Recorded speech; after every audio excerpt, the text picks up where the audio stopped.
Kuelekea mwishoni mwa juma hili, yani tarehe 31 Mei, siku ya Jumamosi majira ya saa 4 kamili usiku kwa saa za Afrika Mashariki, itapigwa mechi ya fainali ya klabu bingwa barani Ulaya yani UEFA kati ya PSG ya Ufaransa na Inter Milano ya nchini Italy, uwanja wa Allianz Arena nchini Ujerumani. Michuano hii ilianzishwa mnamo mwaka 1955 ambapo msimu huu klabu ya Hispania Real Madrid ilichukua ubingwa ikiwa ni ya kwanza. Na Real Madrid ndiye aliyebeba mara nyingi zaidi ikiwa ni mara 15. Mshindi wa kwanza huibuka na kitita sawa na bilioni 66.5 na mshindi wa pili akipata zaidi ya shilingi bilioni 46 za Kitanzania. Mfungaji bora muda wote wa michuano hii ni Cristiano Ronaldo akiwa na magoli 141 ambaye kwa sasa anaichezea klabu ya Al Nassr huko nchini Saudi Arabia.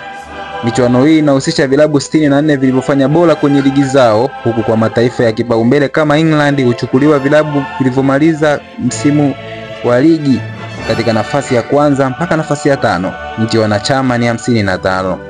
Tukiangazia klabu ya Inter Milano ina UEFA 3 ambapo mara ya mwisho ilibeba msimu 2009. PSG akiwa hana UEFA hata moja kwani alicheza fainali na Bayern Munich msimu 2019-2020 ambapo walipoteza kwa 2-0.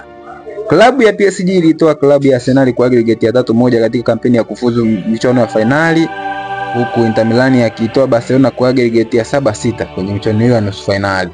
Mtazamo wa walio wengi ni nani atabeba kikombe hiki kwa msimu huu, kwani vilabu vyote vina uzito sawa na viwango vya kuendana. Wengi wakizania hii itamsaidia Ousmane Dembele wa PSG kupata Ballon d'Or endapo atabeba ubingwa. Je, utabiri wako ni upi kuelekea fainali hii? Tuandikie kwenye maoni.